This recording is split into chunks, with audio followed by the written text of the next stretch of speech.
തമിഴ് സിനിമയിൽ തന്നെ ഏറ്റവും ടോപ്പ് സ്റ്റാർ ആയിട്ട് അവസാനം അതൊക്കെ വിട്ടിട്ട് തളപതി വിജയ് പോയി. രജനീകാന്ത് ജയിലർ പോലത്തെ പടങ്ങൾ ചെയ്തിട്ട് ഹിറ്റ് മേലെ ഹിറ്റ് ആക്കിക്കൊണ്ടിരിക്കുകയാണ്. ഇന്നലെ വന്ന് കയറി ശിവകാർത്തികേയൻ അപ്കമിങ് സൂപ്പർ സ്റ്റാർ എന്ന് പറയുന്ന ആ ഒരു റൂട്ടിലേക്ക് പോയിക്കൊണ്ടിരിക്കുകയാണ്. പക്ഷേ ഈ സീനിൽ ഒന്നും ഇല്ലാത്ത ഒരാളുണ്ട്, സൂര്യ. പക്ഷേ കുറച്ചു വർഷങ്ങൾക്ക് മുമ്പുള്ള സൂര്യ ഇങ്ങനെ ആയിരുന്നില്ല. വാരണമായിരം, അയൻ, ആദവൻ ഇങ്ങനെ ബാക്ക് ടു ബാക്ക് ഹിറ്റ്സ് ആയിരുന്നു. തൊട്ടടുത്ത് കോമ്പറ്റീറ്റർ ആയിട്ടുള്ള വിജയ് സൂറ പോലത്തെ ഒരു ഫ്ലോപ്പ് പടം ചെയ്ത് ഊപ്പ് കുത്തി കരിയറിലെ തന്നെ ഏറ്റവും മോശം സമയത്ത് കടന്നു പോയിക്കൊണ്ടിരിക്കുമ്പോൾ സൂര്യ ടോപ്പിലായിരുന്നു. വാരണമായിരം ടൈമിൽ ഒരു ജിം ഫോട്ടോ ഇറങ്ങിയിട്ട് ആൾക്കാരത് ഒട്ടിക്കാത്ത സ്ഥലങ്ങളില്ല.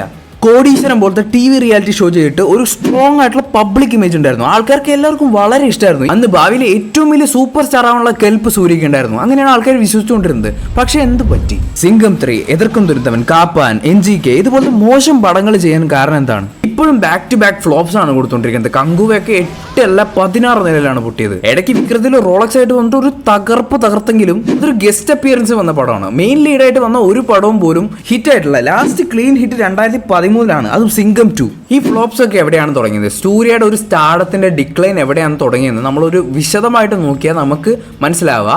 അഞ്ചാനിന്നാണ് ഒരു ചവിട്ടുപടി പോലെ ഇതൊക്കെ തുടങ്ങിയത്. നമ്മൾ കേരളത്തിൽ പലരും ആ അഞ്ചാന്റെ ഹെയർ സ്റ്റൈലൊക്കെ വെച്ചിട്ട് ടൂപ്പിക്കൊക്കെ വെച്ചിട്ട് ആ കോയിൻ മാലയൊക്കെ ഇട്ടിട്ട് നടന്നിട്ടുണ്ട്, ഞാനും. പക്ഷെ അതിന്റെ പ്രൊഡ്യൂസർ ആയിട്ടുള്ള ലിംഗുസ്വാമിക്ക് അവിടെ തമിഴ്നാട്ടിൽ വളരെ വളരെ വലിയൊരു ഫ്ലോപ്പായിരുന്നത്. ഭയങ്കര ഒരു ഹൈപ്പിൽ പുറത്തിറങ്ങിയതാണ്. ഇപ്പോഴും എനിക്ക് ഓർമ്മയുണ്ട്, അതിൻ്റെ ഒരു ഫസ്റ്റ് ലുക്ക് ഇറങ്ങിയപ്പോൾ ഭയങ്കര ഹൈപ്പായിരുന്നു. ഭയങ്കര ഹൈപ്പ് എന്ന് വെച്ചാൽ മാനം മുട്ട, എല്ലാവർക്കും വളരെ എക്സൈറ്റഡ് ആയിരുന്നു. അന്നൊക്കെ ഫാൻസ് അസോസിയേഷൻകാർ ഈ മുക്കിലും മുറിക്കൊക്കെ ഫ്ലെക്സ് വെക്കുമായിരുന്നു. ഈ അഞ്ചാൻ്റെ ഫ്ലെക്സ് എവിടെയോ കണ്ട ഒരു ഓർമ്മ എനിക്ക് ഇപ്പോഴും ഉണ്ട്. അതുപോലെ നിന്നൊരു പടം പക്ഷെ തമിഴ്നാട്ടിൽ വളരെ വളരെ വലിയൊരു ഫ്ലോപ്പായിരുന്നു. പക്ഷേ വർഷങ്ങൾക്ക് ശേഷം ലിംഗുസ്വാമി ഒന്ന് പറഞ്ഞു കേരളത്തിൽ വളരെ നന്നായിട്ടാണ് ഓടിയത്, നമ്മൾ നല്ലൊരു രീതിയിലാണ് അഞ്ചാന അക്സെപ്റ്റ് ചെയ്തത്. ആ ഒറ്റ ആശ്വാസം അങ്ങേർക്ക് ഉണ്ടായിട്ടുള്ളൂ. അതിനുശേഷം അങ്ങേര് ആകപ്പാടെ പോയി. പുത്തിനയുടെ ഈ അടുത്തിറങ്ങിയ വാര്യർ എന്നുള്ള പടമൊക്കെ അങ്ങേരാണ് പിടിച്ചത്. അപ്പോൾ മനസ്സിലാവൂല അയാളുടെ മൈൻഡ് പോയ പോക്ക്. പക്ഷെ സൂര്യക്ക് ശരിക്കും തെറ്റിയത് എവിടെ നിന്നാണെന്ന് വെച്ചാൽ ടൂ മച്ച് ഓഫ് എക്സ്പെരിമെൻറ്റിംഗ് ആണ്. അതായത് ഇപ്പോൾ നമ്മൾ രജനി എടുത്തു നോക്കിയാലും അല്ലെങ്കിൽ വിജയ് എടുത്തു നോക്കിയാലും ഒരു ചെറിയ അളവ് വിട്ടിട്ട് അവരുടെ ആ ഒരു സേഫ് സോൺ ഇത്തിരിയൊക്കെ വിട്ട് കളിക്കാൻ നോക്കുന്നവരാണ്. അവർ ഇത്തിരിയൊക്കെ എക്സ്പെരിമെൻറ്റ് ചെയ്യും. പക്ഷെ അവരുടെ ഉള്ള പടത്തിൽ തന്നെ ആ ഒരു ടിപ്പിക്കൽ സംഭവം അങ്ങനെ വിട്ടുപിടിക്കില്ല. കാരണം നിലനിൽപ്പിനെ ഭയങ്കരമായിട്ട് ബാധിക്കും. നമ്മുടെ അടുത്തിറങ്ങിയ ലിയോൻ്റെ ഫസ്റ്റ് ഹാഫും പിന്നെ ബീസ്റ്റും ഒക്കെ ഇതിനുള്ള വലിയൊരു ഉദാഹരണമാണ്. പക്ഷേ സൂര്യ എന്താ ചെയ്തതെന്ന് വെച്ചാൽ അങ്ങനെ ടോട്ടലി എക്സ്പെരിമെൻ്റ് ചെയ്തു. ഏഴാം അറിവ്, മാട്രാൻ, 24 പോലത്തെ വളരെ വളരെ എക്സ്പെരിമെൻ്റ് ആയിട്ടുള്ള പടങ്ങൾ ചെയ്തു. പക്ഷേ അത് വിചാരിച്ച രീതിയിൽ അങ്ങനെ ഒരു അക്സെപ്റ്റേഷൻ കിട്ടിയില്ല ഓഡിയൻസിൻ്റെ ഭാഗത്തുനിന്ന്. ആ ടൈമിൽ ഈ പടങ്ങളൊക്കെ വളരെ വളരെ ഫ്ലോപ്പായി പോയൊരു പടങ്ങളാണ്.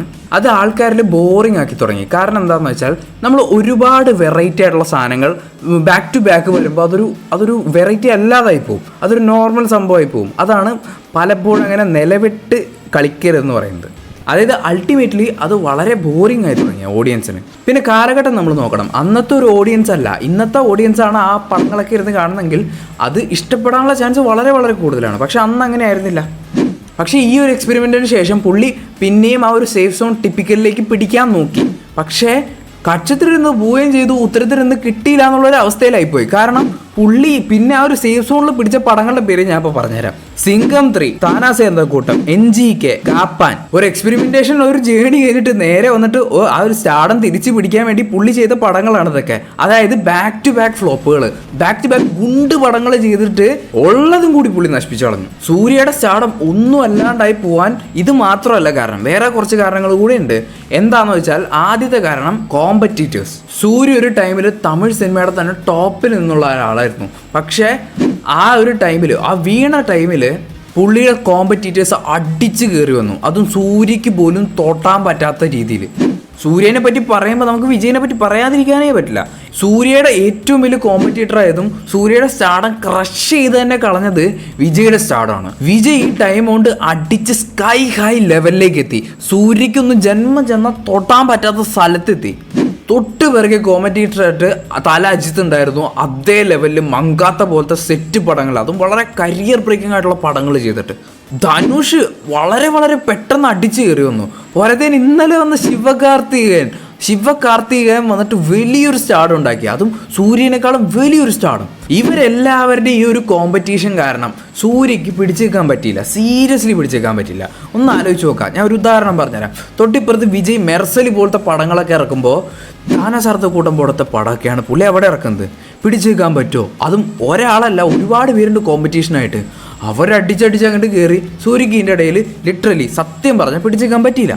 പിന്നെ അത് മാത്രമല്ല, വേറൊരു കാരണമുണ്ട്. തുടക്കത്തിൽ ഞാൻ പറഞ്ഞല്ലോ, പുള്ളിക്കാരൻ TV ഷോസ് ചെയ്യാൻ തുടങ്ങി. കോടീശ്വരൻ പോലത്തെ കുറേ TV ഷോസ് ചെയ്തുകൊണ്ടിരുന്നു. ഇത് പ്രശ്നം എന്താണെന്ന് വെച്ചാൽ, നിങ്ങൾ പൊതുവേ ഒന്ന് നോക്കാം, നമ്മളുടെ സെലിബ്രിറ്റീസ് വിജയ്, അജിത്ത്, രജനീകാന്ത് ഇതുപോലത്തെ ആൾക്കാരൊക്കെ കോമൺ ആയിട്ട് ചെയ്യുന്ന എല്ലാ സെലിബ്രിറ്റീസും, മിക്ക സെലിബ്രിറ്റീസും കോമൺ ആയിട്ട് ചെയ്യുന്ന ഒരു കാര്യമുണ്ട്. എന്താണെന്നറിയോ? നമ്മുടെ പേഴ്സണൽ ലൈഫ് ഒരിക്കലും പബ്ലിക് ആക്കൂല. നമ്മൾ ആരാന്നുള്ള കാര്യം അവർ രഹസ്യമായിട്ട് തന്നെ വെക്കും. അവർ വലിയ രീതിയിൽ ഓവർ എക്സ്പോസ്ഡ് ആവില്ല. സൂര്യക്ക് പറ്റിയ ഏറ്റവും വലിയ അടി ഇവിടെയാണ്. പുള്ളി ഇതുപോലെ TV ഷോസിലൂടെ വന്നിട്ട് വലിയ രീതിയിൽ ഓവർ എക്സ്പോസ്ഡ് ആയി ഓഡിയൻസിൻ്റെ അടുത്ത്. അപ്പോൾ പുള്ളിയുടെ ആ ഒരു സ്റ്റാർഡത്തിൻ്റെ വിലയെ പോയി. ഈ ഓവർ എക്സ്പോസ്ഡ് ആയാൽ ആൾക്കാർക്ക് നമ്മളെ മടുക്കും. അപ്പോൾ സൂര്യയുടെ പടങ്ങൾക്ക് നാച്ചുറലി എന്താണെന്ന് വെച്ചാൽ, ആ ഒരു തിയേറ്ററിൽ കാണുമ്പോൾ ആ ഒരു ഫീല് കിട്ടാണ്ട് വരും. ഇപ്പോൾ ഞാൻ ഉദാഹരണത്തിന് നമ്മളെ മലയാളത്തിൻ്റെ ആ ഒരു കോണ്ടെക്സ്റ്റിൽ തന്നെ പറയാം. ഇപ്പം നസ്ലൻ K ഗഫൂർ, പുള്ളിയുടെ പേഴ്സണൽ ലൈഫിനെ പറ്റി നമുക്ക് ആർക്കും ഒരു പിടിയില്ല. അതുകൊണ്ട് തന്നെ നമുക്ക് ഒരു പ്രത്യേക തരത്തിലുള്ള റെസ്പെക്റ്റ്, ആർക്കും ഒരു ഇഷ്ടം പുള്ളിക്ക് തോന്നും. അല്ലാതെ ഷെയ്ൻ ടോം ചാക്കോനൊന്നും എടുത്ത് നോക്കുക, പുള്ളി വളരെ ഓവർ എക്സ്പോസ്ഡ് ആയിട്ടാണ് നിൽക്കുന്നത്, വളരെ ഓവർ എക്സ്പോസ്ഡ് ആയിട്ട്. അതിൻ്റെ പ്രശ്നം എന്താണ്? പലർക്കും ആവശ്യമില്ലാത്ത ഹേറ്റ് ഉണ്ട്. പോരത്തേന് പലർക്കും പുള്ളീനെ കണ്ട് മടുത്തു തുടങ്ങി. അത് തന്നെയാണ് വേറൊരു രീതിയിൽ നമ്മുടെ സൂര്യയുടെ കാര്യത്തിൽ നടത്തുന്നത്. ഇനിയുള്ള കാര്യങ്ങൾ എന്താണെന്ന് വെച്ചാൽ കുറച്ച് പേഴ്സണൽ റീസൺസ് ആണ്. ഇനി ഞാൻ സൂര്യയുടെ ലൈഫിൽ നടന്നു എന്ന് പറയുന്ന കുറച്ച് കഥകളാണ് പറയാൻ പോകുന്നത്. ഇത് ഇൻഡസ്ട്രിയിൽ നിന്ന് ഞാൻ തന്നെ പിക്ക് ചെയ്തെടുത്തതാണ്. അത് എത്രത്തോളം ക്രെഡിബിൾ ആണെന്ന് എനിക്കറിയില്ല. 100% സത്യമാവാൻ ഒരു വഴിയില്ല. പക്ഷേ എൻ്റെ കേസ് സ്റ്റഡിക്ക് വേണ്ടി മാത്രമാണ് ഞാൻ അത് പറയണത്. ഇപ്പോൾ 7ാം അറിവ് റിലീസായി കഴിഞ്ഞിട്ട് ആ എക്സ്പെക്റ്റ് ചെയ്ത ആ ഒരു ലെവലിലേക്ക് ആ ഒരു റിസപ്ഷൻ ഉണ്ടായിരുന്നില്ലല്ലോ ആ ഓഡിയൻസിൻ്റെ ഭാഗത്തു നിന്ന്. അപ്പോൾ പുള്ളി മുരുകദാസുമായിട്ട് എന്തോ ഒരു പ്രശ്നങ്ങളൊക്കെ ഉണ്ടായിരുന്നു എന്ന് പറയുന്നുണ്ട്. അതിനുശേഷം പുള്ളിയുടെ ഒപ്പം പടങ്ങളും ചെയ്തിട്ടില്ല. ആൻഡ് ഗൗതം മേനോനായിട്ട് സൂര്യയായിട്ട് എന്തൊക്കെയോ ക്രിയേറ്റീവ് ഡിഫറൻസ് ഒക്കെ കാരണം പുള്ളിയും സൂര്യയും തമ്മിൽ എന്തൊക്കെയോ പ്രശ്നങ്ങളുണ്ട് എന്നാണ് പറയുന്നത്. അതായത് വാരണായിരവും ഗജിനി പോലത്തെ പടങ്ങളൊക്കെ ചെയ്ത ആൾക്കാർ സൂര്യയുടെ ബെസ്റ്റ് പുറത്തെടുത്ത 2 ആൾക്കാരോട് പുള്ളി വഴക്കിട്ടു. അതായത് അത്രയും നല്ല ആൾക്കാരുടെ, അത്രയും ടെക്നീഷ്യൻസിനോട് വഴക്കിടുമ്പോൾ നമുക്ക് നല്ല പടങ്ങൾ ചെയ്യാനുള്ള ചാൻസ് വളരെ കുറയും. അതാണ് ഇവിടെ പറ്റിയിട്ടുള്ളത്. പിന്നെ സൂര്യനെ പറ്റി വേറൊരു കഥ എന്താണെന്ന് വെച്ചാൽ, KV ആനന്ദ് സാറ് നമ്മുടെ കാപ്പാനൊക്കെ ചെയ്തുകൊണ്ടിരുന്ന സമയത്ത് നമ്മുടെ അയനൊക്കെ എടുത്ത ആളാണേ. അപ്പോൾ കാപ്പാൻ്റെ സ്ക്രിപ്റ്റിൽ സൂര്യ ഒരുപാട് മാറ്റങ്ങളൊക്കെ വരുത്തിയെന്നാണ് പറയുന്നത്. അതുകൊണ്ടാണ് അത് വളരെ ഒരു ആവറേജ് പടമായിട്ട് നമുക്ക് തോന്നുന്നത്. ആൻഡ് KV ആനന്ദ് സാറ് മരിക്കുന്നവരെ പുള്ളി ഒരു പടവും സൂര്യയോടൊപ്പം പടമേ ചെയ്തിട്ടില്ല. ഇതൊക്കെ നടന്നിട്ടുണ്ടാവാൻ എന്തെങ്കിലുമൊക്കെ ചാൻസ് ഉണ്ട്. പക്ഷെ അത് നമുക്ക് 100% വിശ്വസിക്കാൻ പറ്റില്ല. പക്ഷേ ഈ അടുത്ത് പറയാൻ പോകുന്ന സംഭവം നിങ്ങൾക്ക് എന്തായാലും 100% വിശ്വസിക്കാം. കാരണം എന്താണെന്ന് വെച്ചാൽ സൂര്യയുടെ ഇപ്പോഴത്തെ ആ ഒരു ഡിക്ലൈനുള്ള വെയിൻ കാരണം എന്താണെന്ന് വെച്ചാൽ, ജ്യോതികയാണ് ഇപ്പോൾ പുള്ളിയുടെ പടങ്ങളൊക്കെ സെലക്ട് ചെയ്യുന്നത്. ഇത് ജ്യോതിക തന്നെ ഓപ്പൺ ആയിട്ട് പറഞ്ഞിട്ടുള്ള കാര്യമാണ്. അതുകൊണ്ട് ഇത് 100% വിശ്വസിക്കാൻ പറ്റുന്നതാണ്. ആ ജ്യോതിക സെലക്ട് ചെയ്ത പടങ്ങളാണ് നിങ്ങൾ ഈ കാണുന്നത്. ഒരിക്കലും ആസ് ആൻ ആക്ടർ അല്ലെങ്കിൽ ഒരു മനുഷ്യനായിക്കോട്ടെ, നിങ്ങൾ ഒരിക്കലും നിങ്ങളുടെ പണി വേറൊരാളെ കൊണ്ട് ചെയ്യിപ്പിക്കരുത്, വേറൊരാളെ വെക്കരുത്. അങ്ങനെ വെക്കുകയാണെങ്കിൽ അത്യാവശ്യം കഴിവുള്ള, നല്ല കഴിവുള്ള, നമ്മളെക്കാളും വലിയ കഴിവുള്ള ആളെ വെക്കുക.